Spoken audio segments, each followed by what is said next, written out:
Good morning, good afternoon, good evening, wherever you're joining us from. My name is Candice Morkel, and I am the Academic Head of Program at IPDET, the International Program for Development Evaluation Training, based at the University of Bern in Switzerland. I will be your moderator today. I'm thrilled to welcome you to the 9th Future of Evaluation Dialogue, part of a new monthly dialogue series that is a cornerstone of Eval for Action 2.0. These conversations are incredibly important for shaping the field of evaluation and also the future of evaluation capacity development, which is what I am looking forward to in particular in today's discussion with our esteemed panelists. Just a few quick reminders as we go. If you're joining us via LinkedIn Live, you can continue the conversation there by posting your reflections and questions in the comments. Here on Zoom, please use the Q&A function to share any questions. And if you'd prefer to follow the discussion in another language, you're very welcome to use the Zoom interpretation and translation features. In 2017, the United Nations officially recognized April 21 as the World Day of Creativity and Innovation to raise awareness of the role of creativity in all aspects of human development. This 9th Future of Evaluation Dialogue therefore explores how innovative approaches in evaluation are reshaping the field to better respond to complexity, uncertainty, and rapid change. It examines the growing use of developmental and adaptive evaluation, along with complexity-aware methods as essential tools for supporting learning and decision-making in dynamic systems. Beyond tools and frameworks, we will also touch on some of the emergent issues shaping evaluation that are relevant for the current era, such as foresight and scenario planning, as well as the role of technological innovation in pushing the boundaries of evaluation practice, which is critical for addressing today's complex social and development challenges. We have with us today 4 experts with deep experience in evaluation, and we will hear from each of them and also have an opportunity to engage with them on this topic. Today, we are discussing the question, will evaluation's future be shaped by its creativity and innovation in facing emerging challenges? Let's now meet our panelists and hear why this topic is important from their perspectives. Our first panelist is Jennifer Biscard, who is a researcher, evaluator, and director with more than 30 years' experience leading evaluations across sub-Saharan Africa. Co-founder of Colisa Management Services, she is now an independent advisor. A Johns Hopkins MA graduate, she has held numerous VOPI leadership roles, including founding chair of SAMIA, AFRIA, and IOCE Board and Eval Partners Management Board. Jennifer, why is this topic important today? Thanks, Candice. It's important because the field of evaluation needs to carry on growing and building and transforming, and innovation is an important part of that. I want to take us back to looking at the history of evaluation so that we can see the trajectory is leading towards more creativity, more innovation. Evaluation really has 2 roots: assessment, very much from the education space, audit from the financial space, the accountability space. And we've only added learning more recently. If you think about it, evaluation came out during the Marshall Plan, during the big Great Society in the US. In the 60s and the 70s, Michael Scriven introduced the concept of formative versus summative evaluation. It's kind of surprising. It's such a thing that we think about now. Carol Weiss showed the link between policy and evaluation, which didn't exist before. Qualitative indicators were introduced for the first time. In the 80s and 90s, there was huge debates about qualitative versus quantitative evaluation and what was better. And of course, we landed on mixing the two. The concept of goal-free evaluation was introduced. Michael Quinn Patton's utilization-focused evaluation, Fetterman's participatory and empowerment evaluation were put in place. In the 2000s, we saw RCTs debates about, is that evaluation gold standards? The introduction of systematic reviews, evaluation maps, performance reviews. From 2010 onwards, developmental evaluation, systems evaluation, we've seen in laws and even in constitutions that evaluation's been institutionalized in legislation. We've had Made in Africa evaluation, which I'm based in South Africa and Candace is too, or was, both of us are very linked to.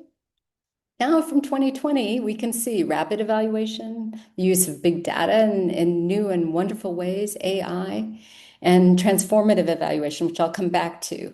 So I just wanted to take us through this brief history because I think we have been creative all along and we've been innovative and we're continuing that trend. And so the last 80 years is something to go by. I think we'll carry on. Thank you.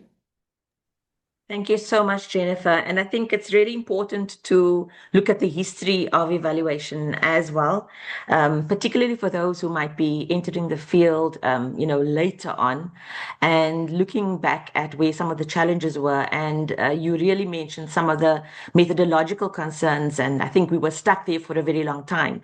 But it has been the case that in recent years, we've been looking at transformation and looking at how we need to have a more transformative practice beyond just methodological concerns. So thank you very much for your insightful comments. I'll go to our second esteemed panelist, Jordi Dalbas, who is a specialist in evaluation, strategy, and organizational development, working as a consultant, university professor, and researcher. With more than 25 years' experience, he has supported United Nations agencies, the European Commission, and private sector clients worldwide. His recent work focuses on linking evaluation, learning, and adaptation in complex contexts through developmental evaluation, systems thinking, agile monitoring, and adaptive evaluation. Jordi, what resonates for you about this topic? Yeah, thanks so much, Candice. Thanks a lot for having me. Actually, when it comes to answering the question, in my case, it's a clear yes. I do think that evaluation's future will be shaped by creativity and innovation. It has always been. Thanks so much, Jennifer, also for your introduction. I think that it sets the scene so well, and it gives us like the long view. And I do think so. So my answer to this is extremely biased. I believe so much that the future evaluation will be shaped by creativity and innovation. That's what I've been doing the last 15 years, trying to work on innovation in evaluation and incorporating creativity.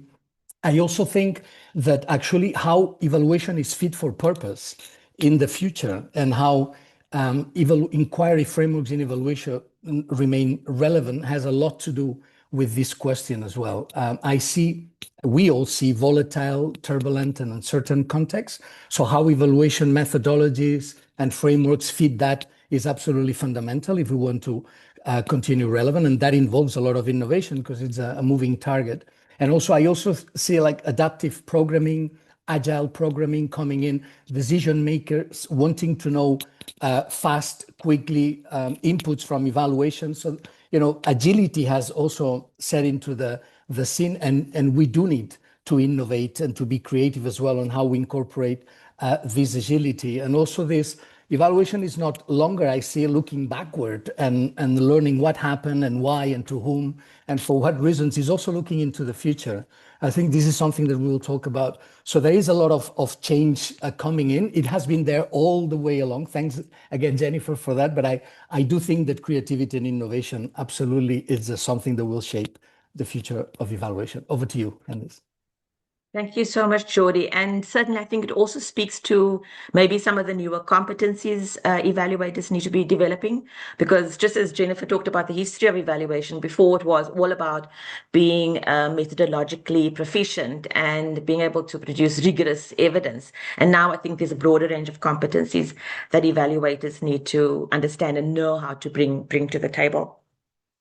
Over to our third expert panelist, Wen Kim Hyun, PhD, who is an innovation specialist in UNICEF's Evaluation Office with more than 12 years' experience designing impact evaluations of complex programs in low-income settings.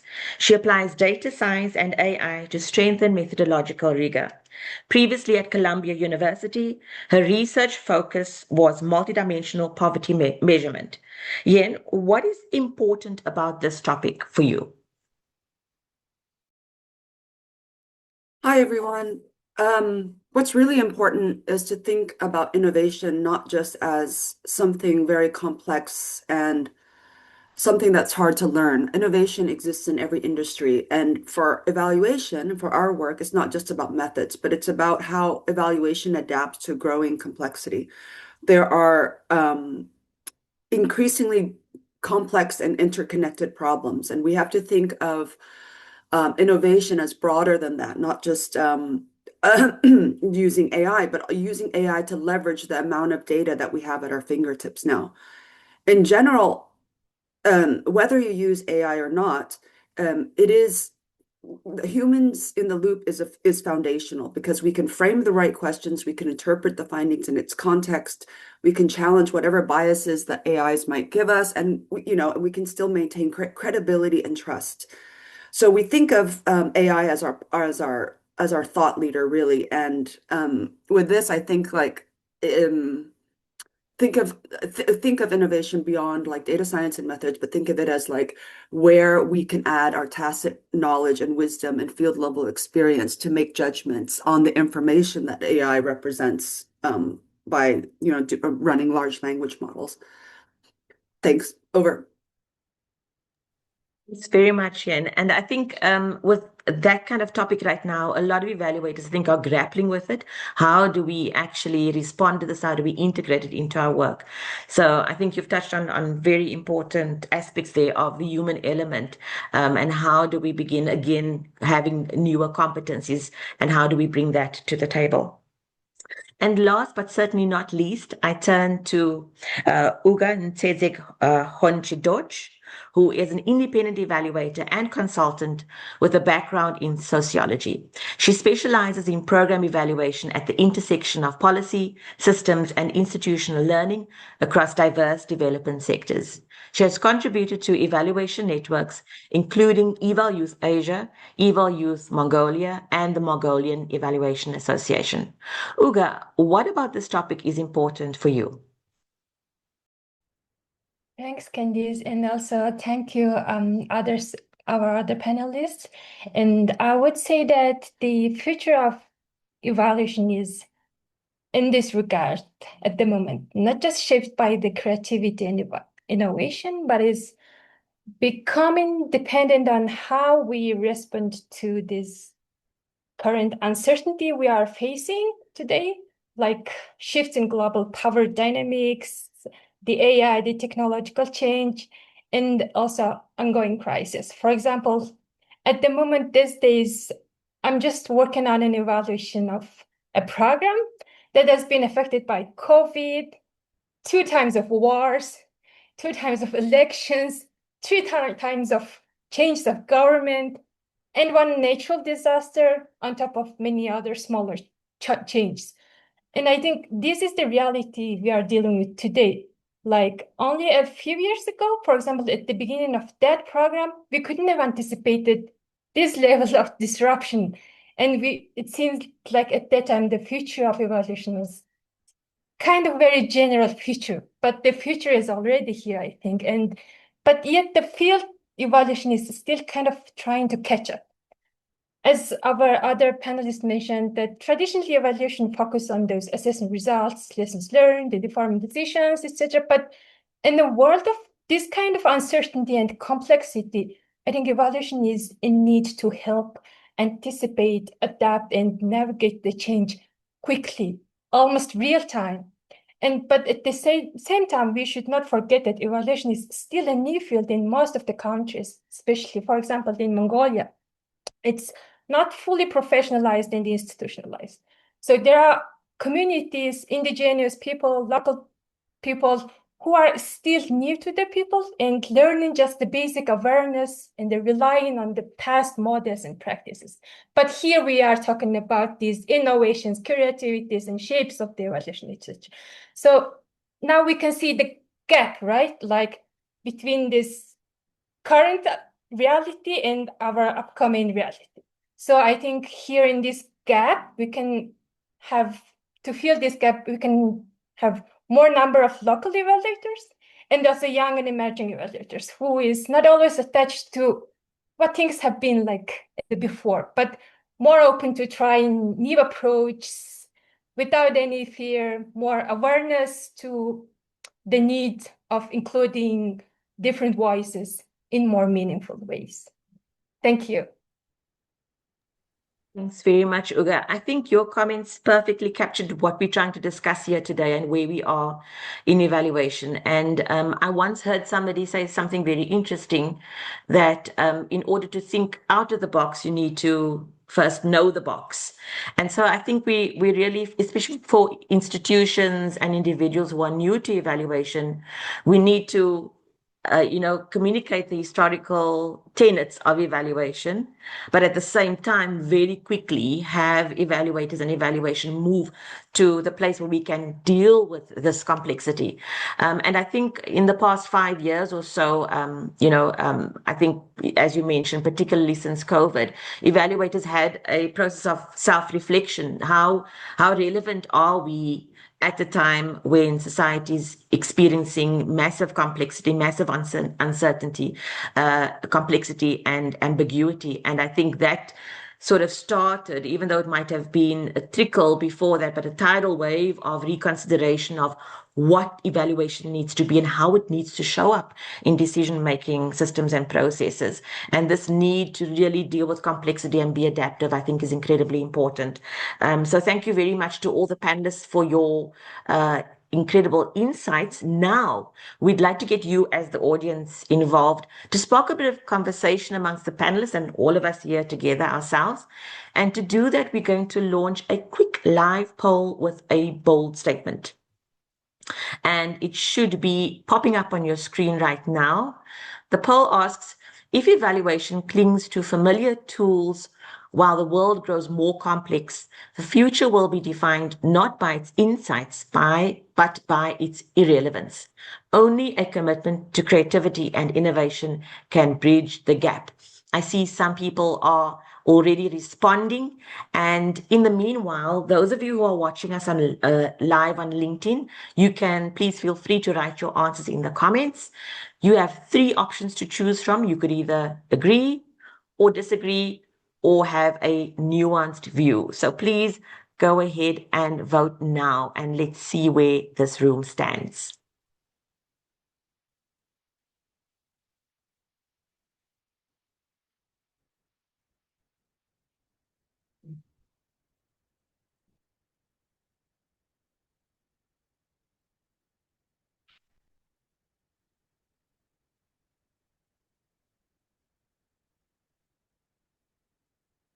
Okay. Hopefully everybody is participating. And on LinkedIn Live, we're at about 50% of respondents.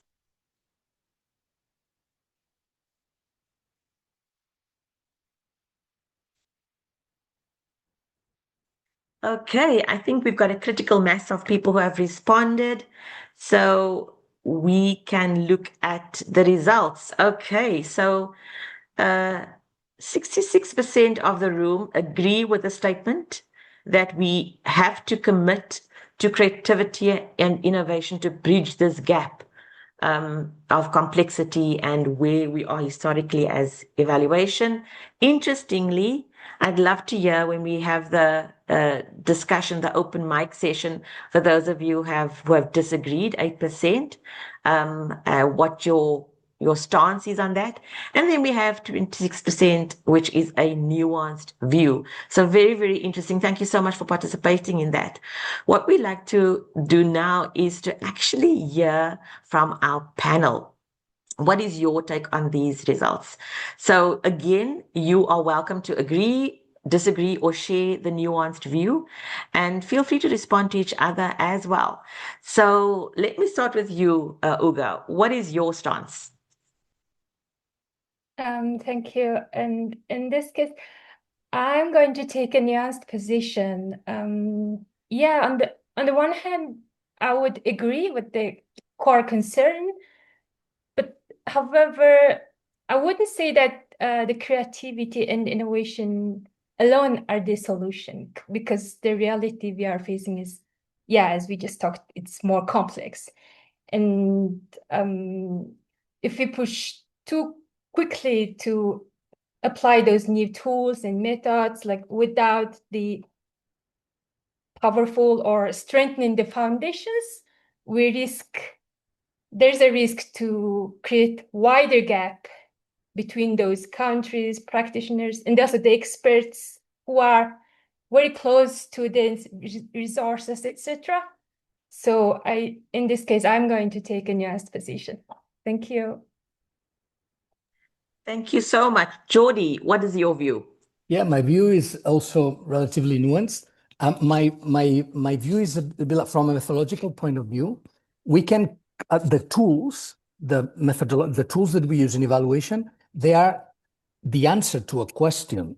So actually, the tools are should fit the type of questions that we ask. They're the final. So we don't start with the tools. We're going to do this evaluation. We will use these tools. We have an inquiry framework with a number of tools, and the tools should fit that question in order to get our credible and rigorous evidence in order to answer the question. Now, to me, as long as the questions are the familiar questions, we can use the familiar tools. The thing is that there are new questions that are emerging, and often we use the familiar tools to answer the new questions. And I think that that's where we have the problem. So it's about a match between tools and questions. And we have a toolbox that sometimes is used out of the box. Having said that, if your question is the typical traditional effectiveness questions or efficiency questions, the familiar tools are absolutely appropriate. Over to you.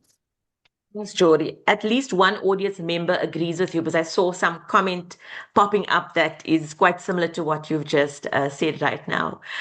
Wen, over to you, your view. Thanks. I mean, I think there's a real risk of irrelevance if our evaluation, the way we do our evaluations, do not involve. I agree with Uga that like problems are becoming more interconnected, more complex. The questions that we need to answer require a diverse set of data, which we have. I mean, in fact, we sit on a lot of data that are becoming more and more open source. I think familiar tools that we've been using for decades are no longer sufficient on their own, quite frankly. I think, they're designed for more stable linear environments where you can estimate impact more causally and more linearly. But these days, there's just so much movement. People have so much information at their tips. Um, it's our job as evaluators, I think, to take the appropriate tool, because tools evolve. We're not using, well, I can't think of an old tool, but we have power drills, let's say. So we really do need to think about, how to make ourselves relevant, not in the same way, not in just in tools and questions and stuff, but we have to be able to creatively use our human judgment, because are trained on models which we feed them. They're a mathematical representation of whatever they crawl and put on the output, but it's really human beings that have to create new methods, use different tools and different data to understand more complicated questions. We still need rigor, ethics, and human judgment. And if evaluation does not innovate, especially now as we get closer to the global goals, it really risks being sidelined, I think. Over. Nice, Wen. And I think there's sort of a golden thread running here now around the tools being one thing, but actually how we interact with them and how we use them as being the key question. Jennifer, your take. Yeah, I agree with the other panelists. It's a nuanced view. Um, I think that much innovation that is coming out now is coming because we are experiencing global communities of practice instead of it just coming from the north. The global south is playing a much bigger role. I loved Ugo's comments as a young evaluator, how important the new perspectives are. And I also think that we can borrow from other disciplines. We don't have to all do it. Evaluators don't have to do it on our own. There are, we'll talk in a minute about foresight. That's a whole nother field, which I think evaluation should get into. Thank you. So much, Jennifer. And there's some wonderful conversation happening in the chat as well. So please do continue doing that. Participants are engaging already with the subject matter. I very quickly saw somebody mentioning something about we built the cage and then we're now caged by it or something to that effect. Maybe we can talk about that later, because I do think that there's an element of that. And I think, Jennifer, what you mentioned was including other disciplines, and transdisciplinarity is something that is not very common in evaluation, and there is the leaning towards sort of sticking to a box or a cage, and I think those are some of the things we need to talk about. How do we remove ourselves from those cages? We'll now move to diving a little bit deeper on the subject matter. We already touched on some critical issues, but let's go a little bit deeper. And so each of you panelists, I will ask you some questions based on today's theme. And these questions are actually open for all to answer. So please feel free to build on each other's responses as we are having more of a dialogue here. But Geordie, I'll ask you first. Are our current evaluation frameworks agile enough to handle a rapidly changing world, or do they inadvertently stifle the very innovation we need?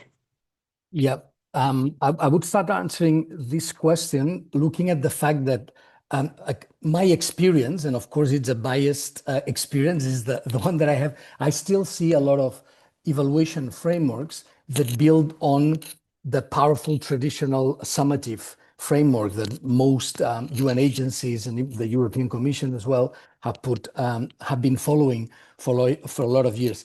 I think that those frameworks, when it comes to questions that have to do with adaptation, they allow for some adaptation, so iterations or real-time learning, course correction. The typical evaluation framework that comes with a number of questions, and then there is a period for data collection analysis, and then you answer the questions. That can be easily adapted, and that's my experience, that several agencies are going into that, incorporating more feedback loops through the process of the evaluation rather than one at the end, adaptive inquiry frameworks with questions that can change. I think for me, my impression is that is evolving in the good sense, and that evaluation frameworks, they allow for more agility, and that is being tested.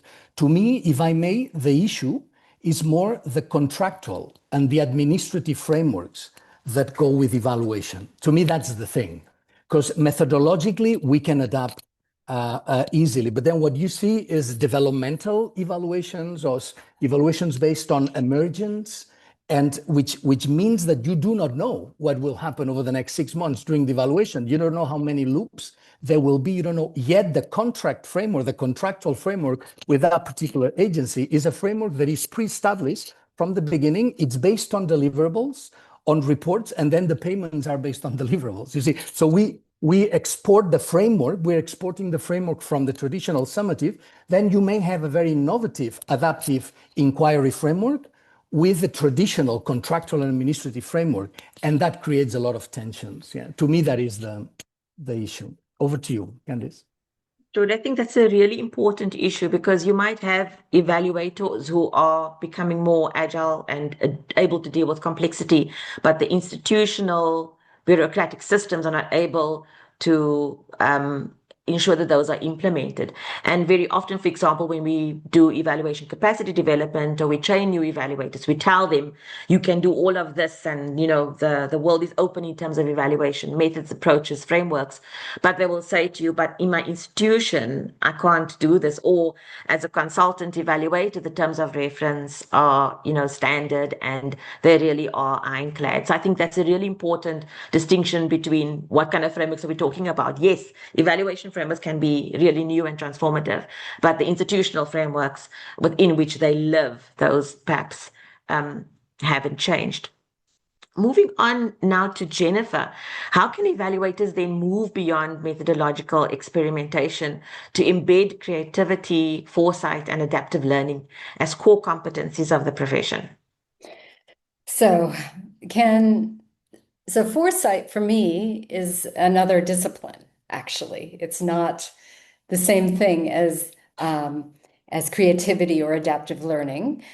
Foresight is the ability to project trends from data. And for the first time, evaluators are going to have this possibility with the size of data and the AI tools and the big data that we have to actually say, if you continue along this trend, this is the scenario of your program or your country or your sector.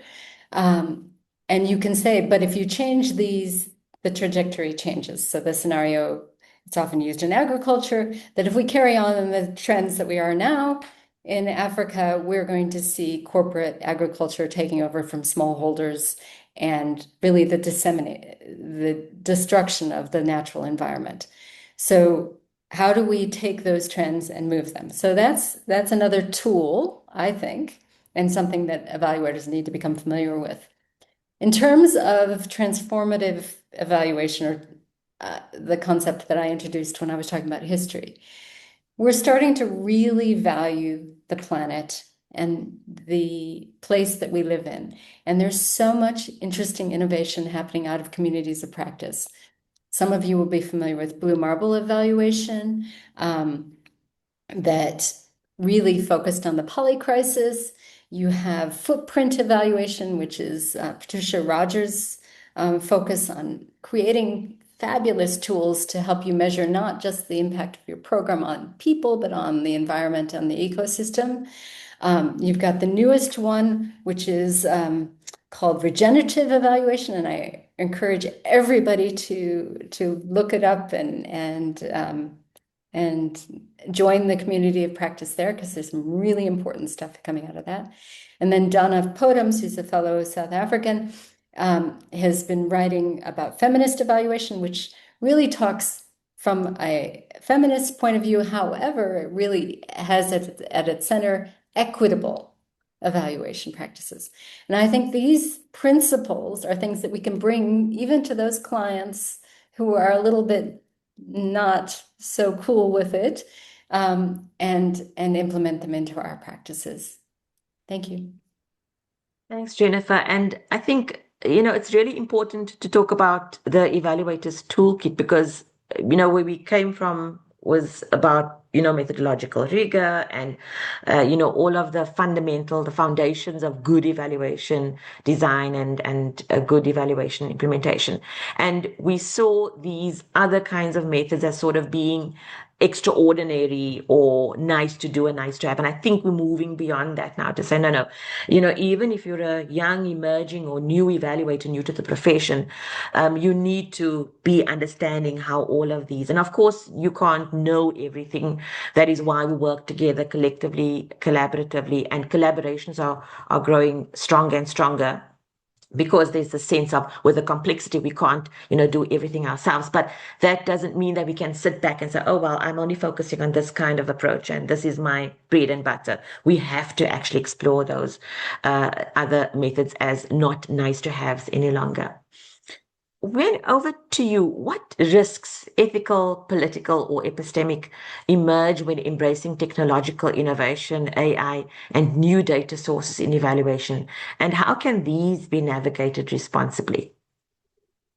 Yeah, that's a good question. I mean, I think every industry is trying to navigate the ethics of using AI, because AIs can produce quite a lot of information, and it can certainly be biased towards what the training model has been fed in terms of content. So there's already an inherent bias in AIs because of those who feed into the information that it reads.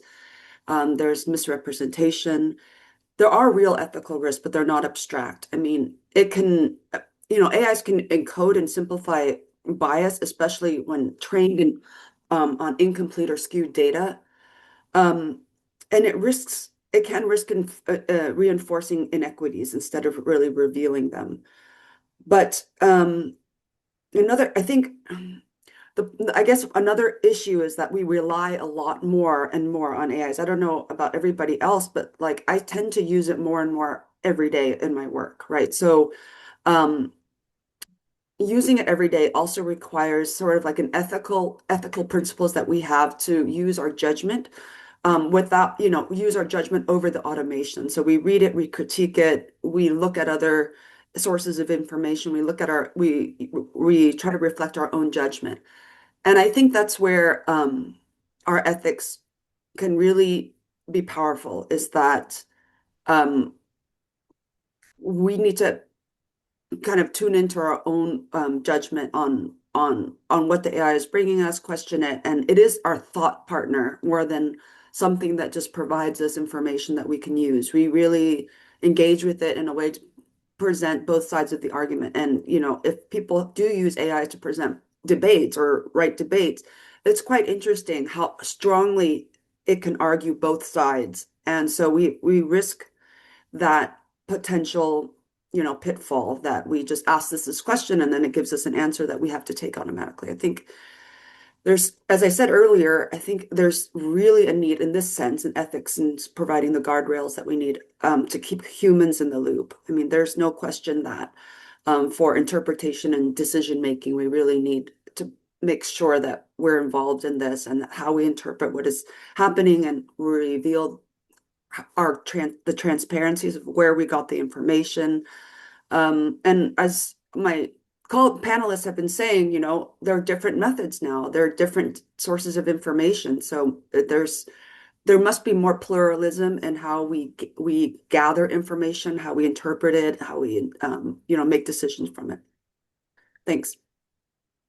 Ben, and thank you for pointing us back to the ethics element again as well. A group of colleagues and I have been thinking about, and I've just recently written up something on the new competencies required for the transformational imperative for evaluators. And one element that came out quite strongly, and even from our blind peer reviewers, was the issue of values.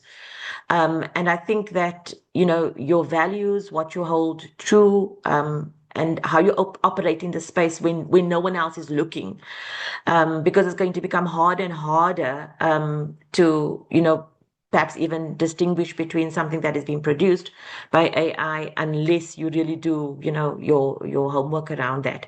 So I think the issue of values and, those what we call the soft skills of an evaluator, we need to be building those alongside the hard technological skills that evaluators need as well. So thank you for pointing us back to the issue of the ethics, because they are incredibly important and they're going to become more important as we navigate responsibly. Uga, over to you. Who gets to innovate in evaluation, and how can the field ensure that creative and future-oriented approaches are driven by diverse voices and grounded in real-world impact rather than novelty alone? Yes, thank you for the question. I think it's really about the core or heart of what kind of future or foresight we want for evaluation, because innovation is not just about new approaches and new ideas, right? But it's also about, we have to think of who shapes them and whose realities actually it's reflecting on. And right now, innovation in evaluation is, we know we're experiencing it on a daily basis. It's not equally distributed globally and even regionally. And also it's often concentrated on or focused around well-sourced organizations, global institutions, and contexts where evaluation is already established, etc. But meanwhile, as I said before, there's many practitioners who is just shifting to evaluation or learning from it, especially in the global south area, in local organizations, CSOs and indigenous communities, etc. Even some of the decision makers and policymakers in developing countries. So how we see innovation itself is a topic also, I think. So first, innovative approach should be grounded in a real life context, right? Meaning that using the language and the approach that people really understand, less framed in a technical jargon that sometimes kind of excludes the local communities, and also needs to be in local language, etc. And like, if people do not understand the terms that we are using or the evaluators are using, they cannot be meaningfully engaged in. And second, I think we also need to recognize that the innovation or creativity is not always something making our life easier or something new or something magical. There's already a lot of knowledge and practice in the communities, right?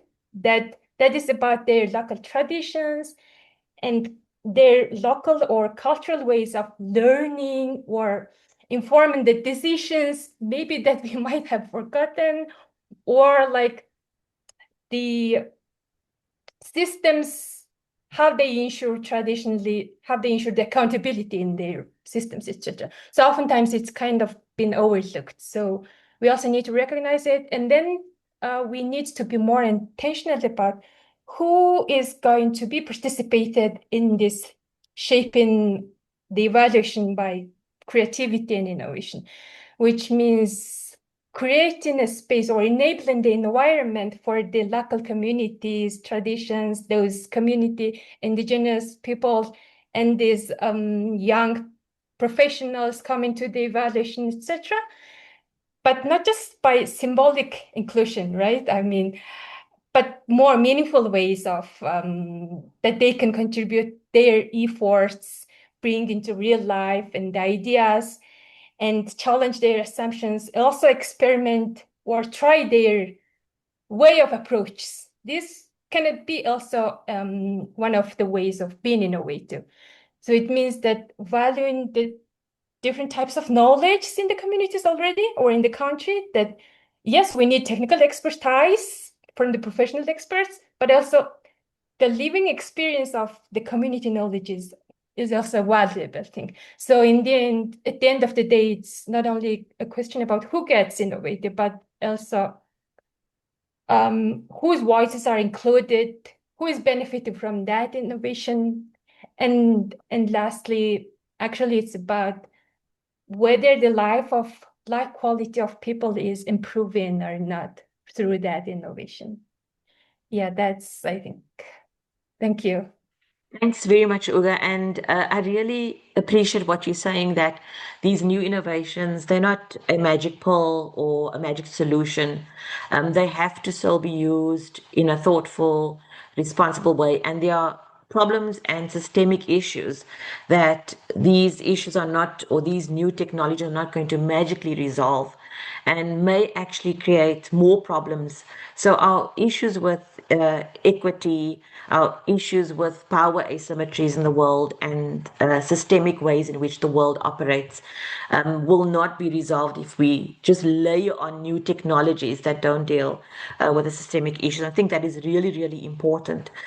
So thank you to everybody for your insightful comments. I think we sort of took a journey from methodological, technological tools and frameworks and what that means in terms of the human element. I think all of you spoke about the fact that the tools and the frameworks are not the issue or the problem or the solution, that evaluators and the human element are really important in making sure and navigating these tools and frameworks responsibly. I think we also spoke about the fact that it's, not something which you have to add on as a nice to have, that this is really fundamentally important, that all evaluators and evaluation systems have to sort of wake up and understand how new technologies and innovation and creativity is critical for us to deal with complexity and uncertainty, or else we might just be deemed irrelevant if we stick to old habits, old frameworks, old tools. But that there is still value in existing frameworks and ways of being and ways of knowing, particularly in indigenous communities and voices that have been marginalized and unheard. There is a lot of value and a wealth of information, knowledge, and frameworks and ways of doing and being that can support the innovation and the creativity. And at the end of the day, we have to be able to have a very expansive toolkit, and not be locked in either saying that only innovation and creativity or only historically methodologically rigorous ways of doing evaluation are going to work, but we need to become more open to an expansive way of doing things. And now we'd like to turn to the audience, over to yourselves. We know you've been chatting up a storm in the chat box. I think you've been asking questions in the Q&A as well, and we'd like to hear from you. What resonates with you from what has just been discussed? What reflections would you like to share about our key question today, which, as a reminder, is: will evaluation's future be shaped by its creativity and innovation in facing emergent challenges? So feel free to share via Q&A. We also have the opportunity here for you to raise your hand to speak.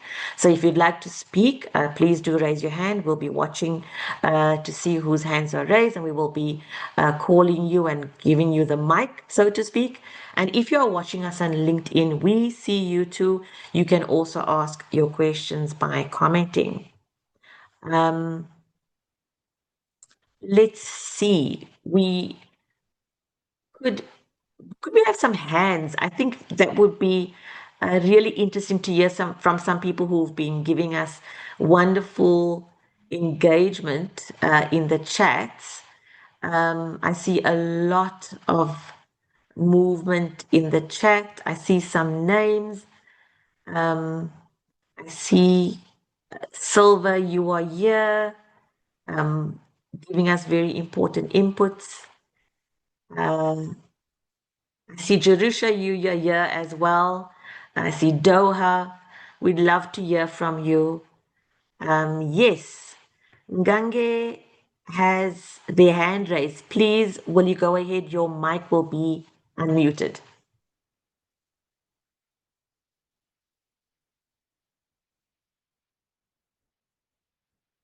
Ngange, is your...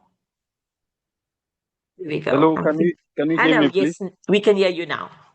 All right, thank you very much. It's a pleasure to have joined the discussion today. I'm talking from Cameroon, a member of the National Evaluation Association, Cameroon Society of English-Speaking Evaluators.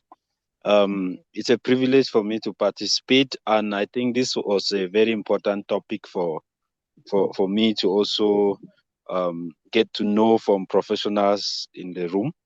I think from my part, innovation, I think someone spoke about this. I don't know her name well, the Ever Youth from Asia. She was indicating that innovation is not a magical solution, but also I think that innovation is not specifically something that no one knows about.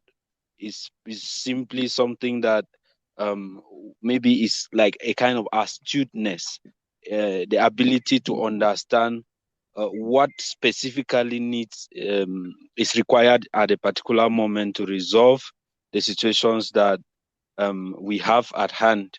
And I think that innovation it has the potential to shape the future of evaluation, because the day-to-day challenges that we keep getting through are things that keep letting us to ask ourselves, do we actually have the guidelines that respond specifically to this, or do we have to innovate? Do we have to look for new ways? Do we have to look for alternatives on how to resolve situations that come our way?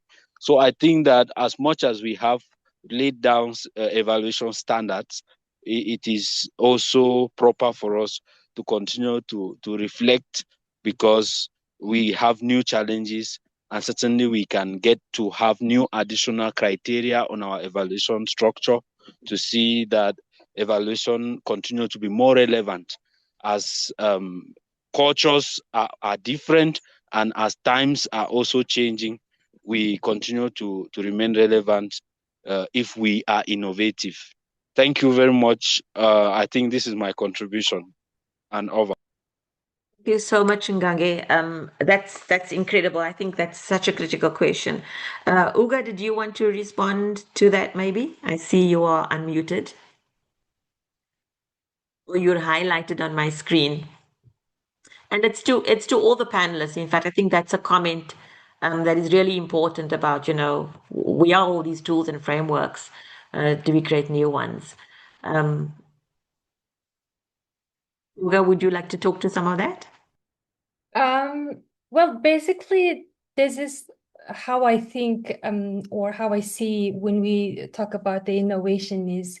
So I'm like, it's not only new tools or new ways, but also it's maybe we, as from the perspective of evaluation itself, right? Like we know that it comes from this idea of theory of change and the results of change and the outcomes, the log frame, etc. And maybe it's about the new ways of like how we are actually seeing the program and the problem itself. Like, I mean, it's about the real people. So I definitely agree. I think this touches Thank somewhat you. also on, thank you very much, Uga. I think it touches a lot on evaluation capacity development or evaluation education, because I think sometimes what we teach is, these sort of historically uh, foundations of evaluation, and then we expect evaluators to just go out there and all of a sudden discover the new tools and frameworks. So I think there's an element of us being responsible as well in the evaluation education sector to sort of do things differently. When you'd like to come in, please do. Hi, I'm sorry, I didn't want to subvert any questions from the audience. I'm very curious to know how they think about the pressing issue of the utility of the findings is always something that UNICEF worries about, right? I mean, we are a heavy knowledge-rich organization with lots of different evidence functions that collect time series, outcome data, inputs, like, you name it, kind of. We have a lot of data. And you can easily be caught up with like trying to figure out this big puzzle piece and seeing what evaluation can also offer on top of the other evidence that the organization is producing. I often struggle with reconciling the demand for timely findings, which we have studied at UNICEF, timeliness and demand for the timeliness of the findings and the demand for the findings and evaluation strongly are strong predictors of the utility of the findings and recommendations. But timeliness is a struggle I think that we all have because of the complexity of what we collect, how we do, how we frame the theory of change and the questions and which tools we use, which data sources. And that I think is a real challenge because we want it to be, as we say, often very rigorous, very credible, very relevant to the issues that we're trying to answer. But at the same time, I think like we're not set up always to produce those timely pieces of evidence and findings, and that we know, will inevitably change how programs are re-strategized.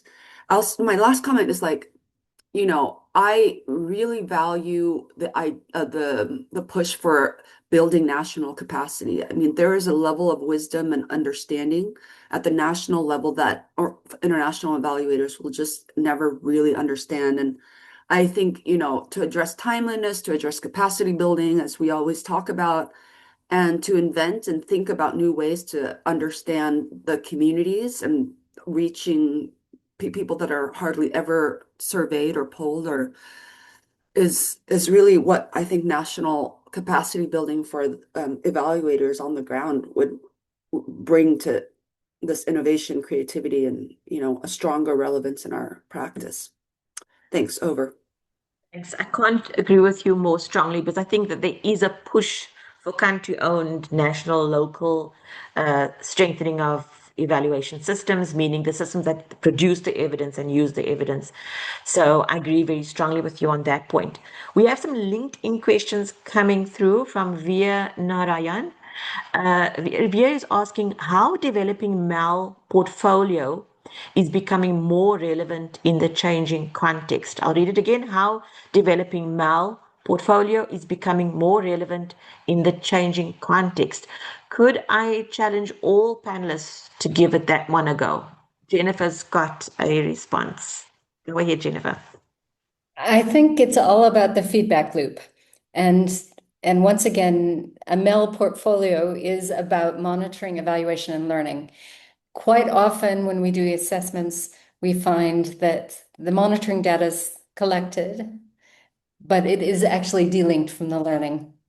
And so how do you know something is working well? And back to our profession, the word value is in our profession. We're evaluators. So what's good? And getting MEL professionals to understand that, and then to provide a rapid feedback and to incorporate some of the transformative evaluation indicators that we need to know that we're not doing harm to the planet, that we're actually going on the other side of the balance. How do you look at those things, use them, and measure the usage? Because that's part of the MEL feedback thing. It's not a side element. And the quality of the data is really important. And now we've got lots of different sources of data. You can communicate with your participants in your program with WhatsApp, and you can do amazing analysis from those discussions. We don't have to just sample anymore. We can talk to everybody in the program. So technology can be our friend. It can be scary, but it can be our friend and can allow us to do it. But it's back to that utilization focus. If you collect it, but you don't use it, there's no point. Is a critical question on utilization that I want to raise, but before I do that, and it's coming in the Q&A, I'd like to give the other panelists an opportunity to respond to the question on the portfolio. Would anybody else like to dive into that one? Okay, let's go to the question on utilization. So the question is, when it comes to results, evaluations, communication, do we have some innovative approaches to share, to facilitate results utilization by decision makers? The age-old question that never leaves us. Who would like to have a go at that one? Jennifer, you're still on the floor. You might as well give it a go. It has to do with relationships, right? Trust and building those relationships. Utilization, in my experience, the best examples of utilization have all been when there's been a lot of investment in the relationship and in the trust, and also on the other side in data quality and assessing data quality. Is the data to be trusted? And that goes to Ewan's points as well.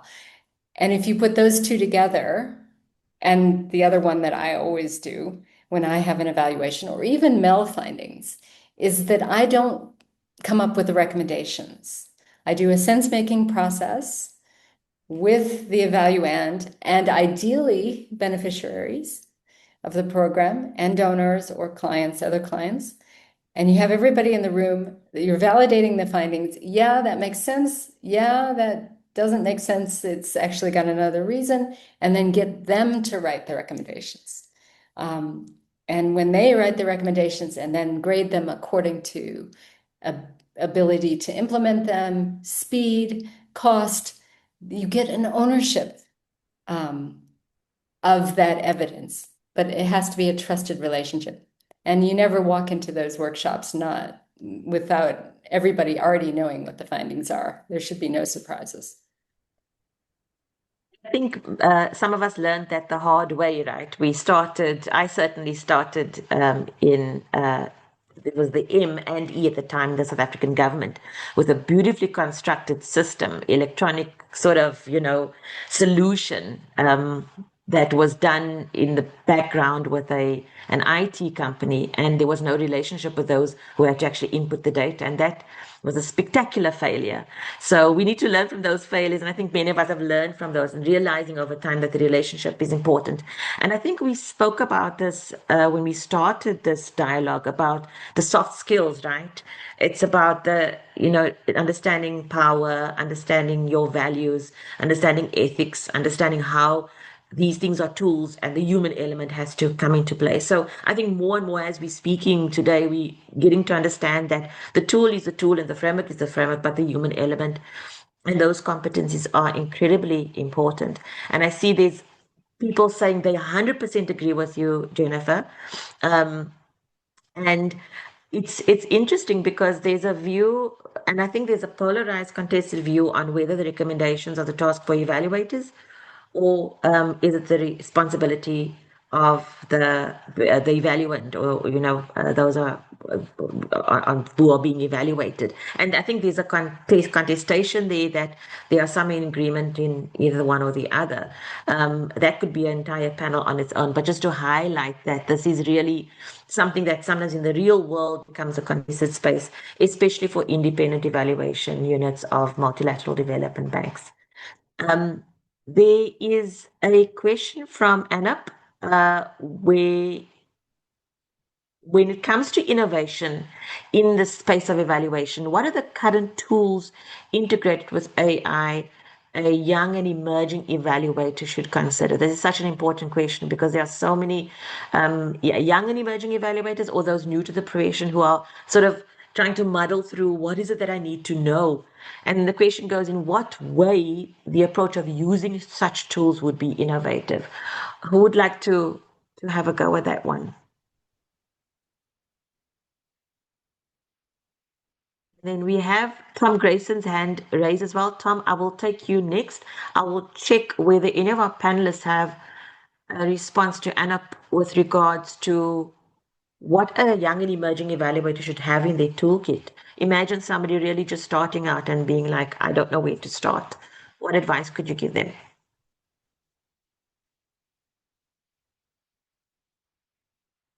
I would say, Uga, this is a question for you, that you're in the best position. I have my opinion, but I don't think it matters. I think if you have, I would be so interested in knowing your views about that, actually.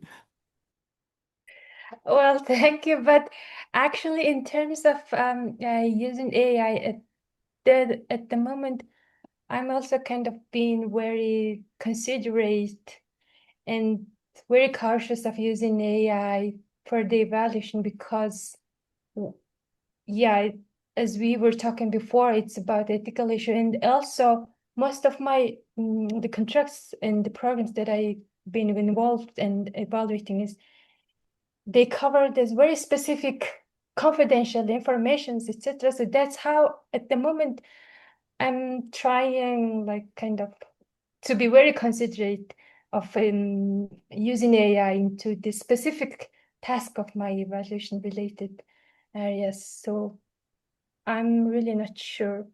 But what I found very interesting from the last year, the Asia Pacific Evaluation Association organized a conference in Tokyo, Japan, and one of the speakers brought very innovative idea that using AI, and it was a tailor-made AI that guides the evaluator from the beginning to the end process. Like if it's about evaluation design, what the evaluator should come from, etc. But at that time, it was just the organizational AI. So I hope something will be in the coming near future will be available for us, specifically tailor-made for the evaluators. But at the moment, for the generic AI, etc., I'm really not the fan of AI at the moment. Thank you. Can I just chime in for a second? Yeah, please go ahead. Yeah. There's a couple of resources that I think young evaluators can use. The evaluation periodic table is fantastic as a good resource to give you kind of a span of methodologies and tools. And then more recently, the evaluation garden, which also has that kind of ecological thing. Those are two different sites. And then, of course, betterevaluation.org are all spaces where you can really you can get a kind of sense of some of what's happening. I'll stop there.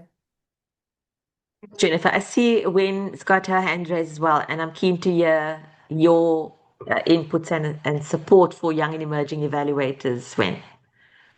Yeah, I think Uga and Jennifer have already put it very clearly and well. I think there's a lot of good stuff out there that young evaluators can absorb.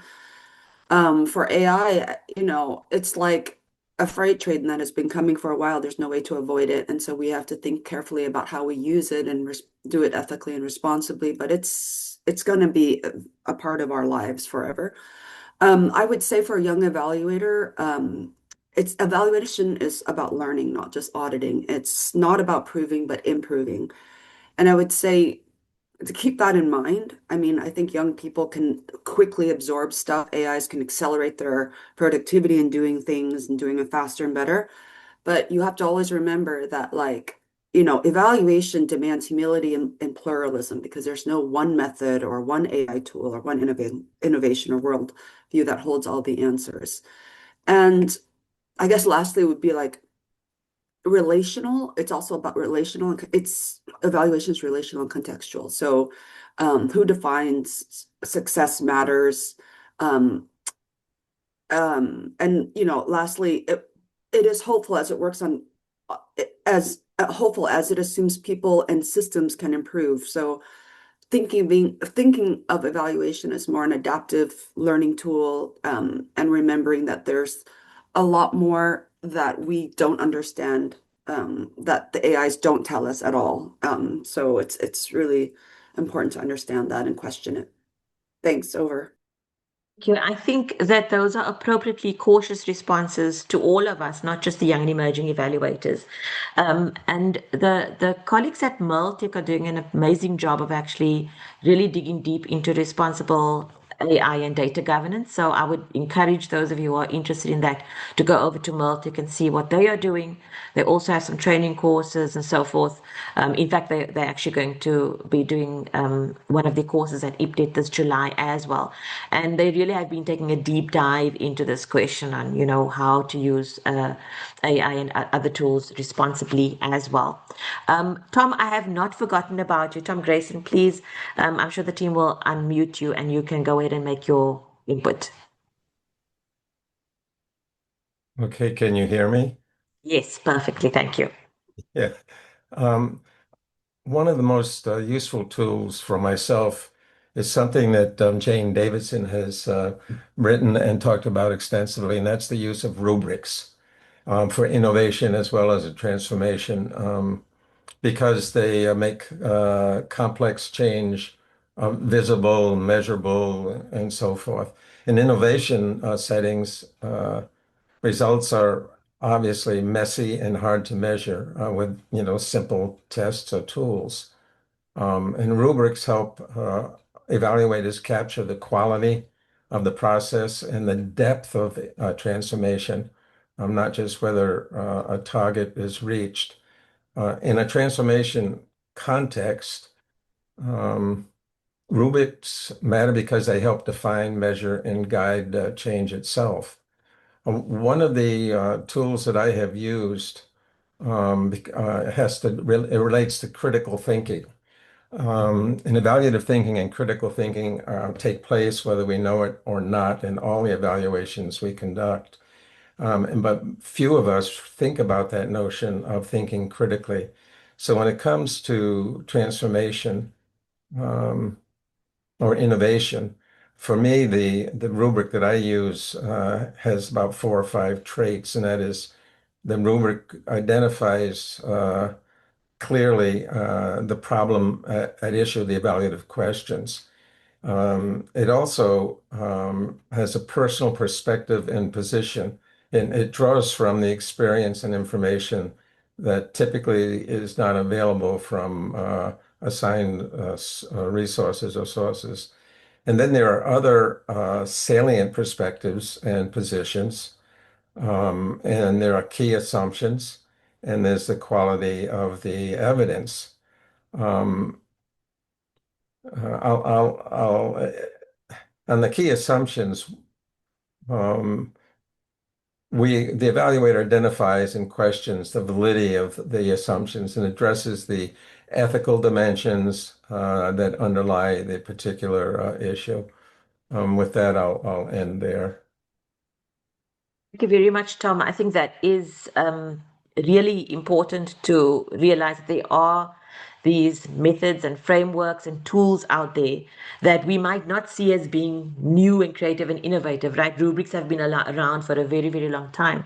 And I think this is the perfect example where we're saying that it's the sort of multiplicity of tools in the toolkit that evaluators can use. Don't throw out completely the old stuff it's really helpful, and merge that with some of the new stuff. And I think again it speaks to the art and the science of evaluation, because we can teach the science, but as an evaluator you really have to know what to bring in, and each evaluation is so contextually different and so unique. You've got to know that you cannot use the same pattern from and you know, whether it's in the same sector, to and adopt it in another. You actually have to adapt and see what toolkit you need to creatively bring together from what you know, and expand your toolkit as well with creative approaches as well. We have more questions from LinkedIn coming in. There is a question on trust. So, Jennifer, somebody really questioned the word trust over here, and it's Alam Wane is asking, how do we address data privacy and governance while using AI for analysis and storage? Is this possible in an open AI? And what about data that is not confidential? And so many people talking about confidentiality. Who would like to have a go at that one?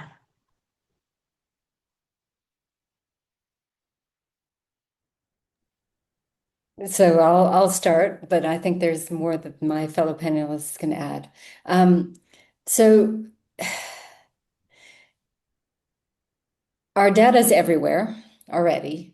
How do we protect it? How do you use it effectively is the subject of all the guardrails that I think people are really concentrating on right now, because you want at the same time to be able to be responsive, but you also want to use the results so that you have the feedback loop, so that you can improve the program, so that you can avoid horrific scenarios in the future.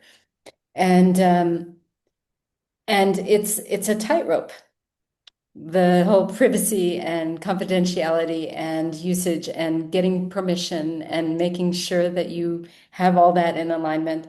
One of my mentees at the moment is dealing with an employee who put program data into OpenAI and broke all kinds of protocols. And so it's raised some very interesting issues about what are the policies of evaluation companies or evaluators, what are the UN agencies and others about what can staff do, because that is often the tempting thing to do, is to just dump the data into the free AI source, and then, oh my God, you really have messed up. I think that is one of the issues that hasn't really been thought about very carefully by organizations. I think some, like I mentioned, Multic and Linda Raftery has two guidelines on responsible data use and data governance. I think if you're in a bigger institution, I think you probably, as an evaluator, will then have those frameworks and regulations to protect you. But I think in smaller institutions and individual evaluators, I think those kinds of things haven't really been thought about. And in fact, there's a question in LinkedIn from Denise, and not to let you hog the floor, Jennifer, but it's directed to you again. It's about, with all the changes in evaluation, including its globalization, do VOPs need to reconsider the credentialing issue so that evaluation can gain full status as an expert profession? Oh boy. So full disclosure, I'm one of the team on the SAMIA professionalization committee, I guess you'd call it. And we are very much traveling down that path about how do you credential. But then I said to my son the other day, who's almost 19, I said, well, being an evaluator is not a profession. He's like, what? So how do we make it a profession. And there are pressures from all sorts of sources, including in South Africa, where I work.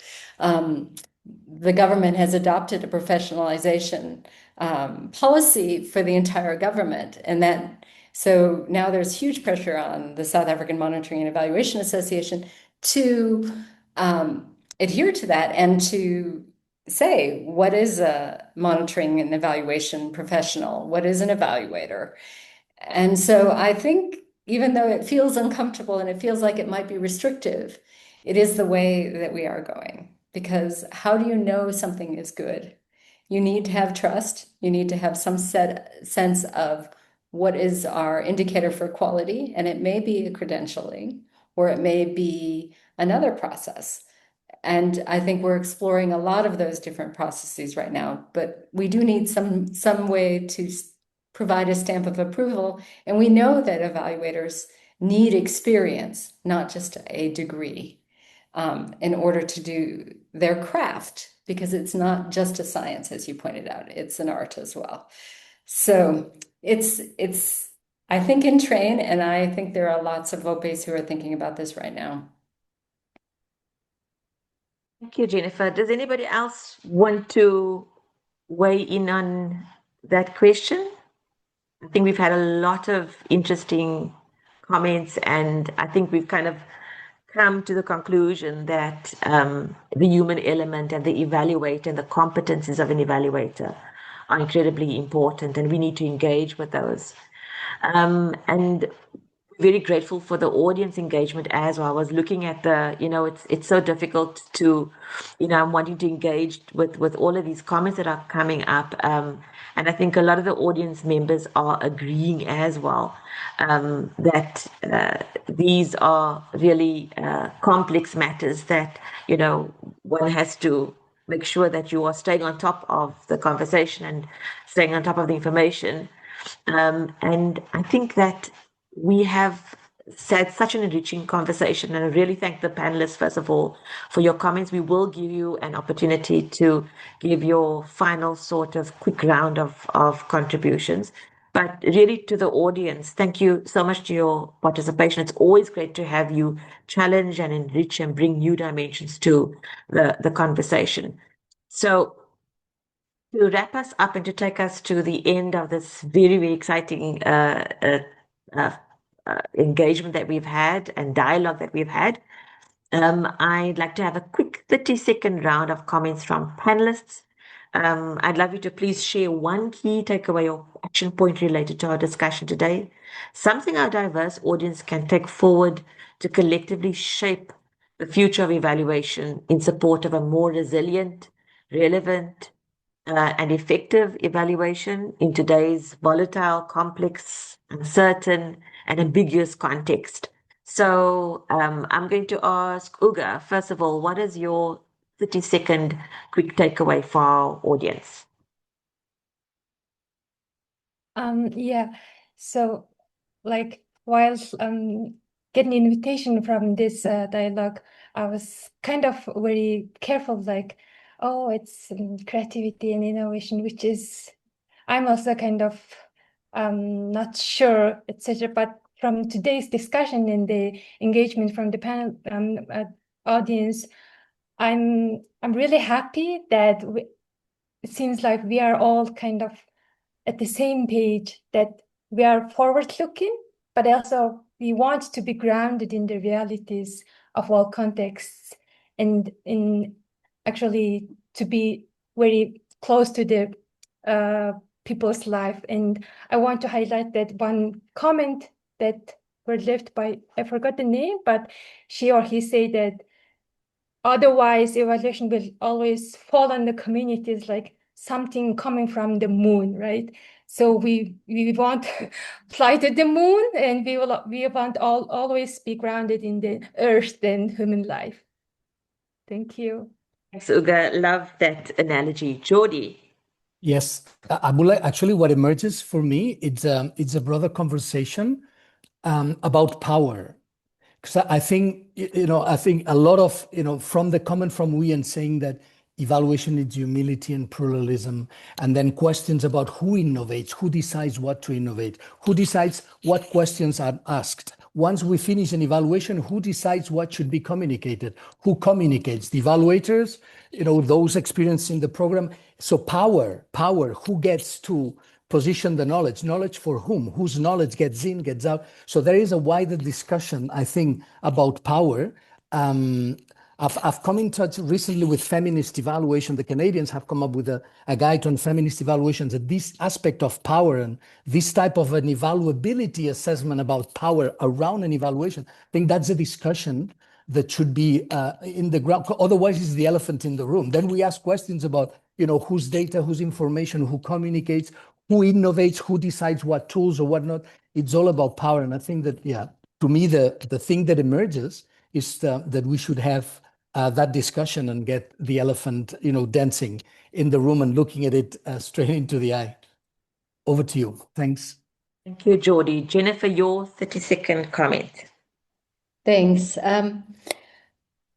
Like quantum physics, evaluators are not outside of a program. We become actors of change and transformation, and we need to acknowledge that evaluators don't just measure change, but we can actively participate in creating it. And we need to make sure that we do that from an equitable and ecological and fair point of view. And so that's my call to action. Very inspiring. Thank you, Jennifer. And last but certainly not least, Wynne. Hi, guys. I mean, you guys are so poetic and erudite in this. I don't know what I can say after this, but listen, I would say, let go, be willing to let go of some legacy assumptions. I don't think the future evaluation will be secured only by our current tools and methods we use, but really comprehensively defining how we can innovate the function in the future, because it will need it. And especially in this complex world, we have data abundance. We should leverage whatever we can do, whether it be AI or other mechanisms, to build in stronger insights and have evaluations also like help determine like future things, or they say predictive forecasting, but it needs to answer more than what just happened and how it worked and stuff. It needs to also point to how, programs and interventions can be improved and what are the future complications that are anticipated. Thank you, guys. This has been so great. I really have enjoyed it. Thank you. Over. Thank you, Wynne. And in fact, you are incredibly poetic, because I took down a concept or a phrase that you used that in the chat came up strongly as well, where it resonated with the audience on humility and pluralism. And I think that is a really strong takeaway, that yes, pluralistic in terms of our toolkit, but humility and our values and our character and who we are in our humanness. I think that is really important as well. And I think that I really think that the broader conversation around power, Geordie, is so important, because as evaluators, we often feel powerless.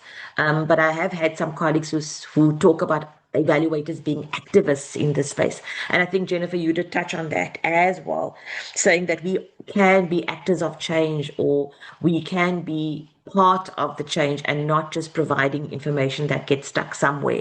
So I think that's a really important element as well. So really, as we wrap up, a big thank you once again to our amazing erudite speakers, as Wayne said, our partners, and to all of you who joined this vibrant conversation.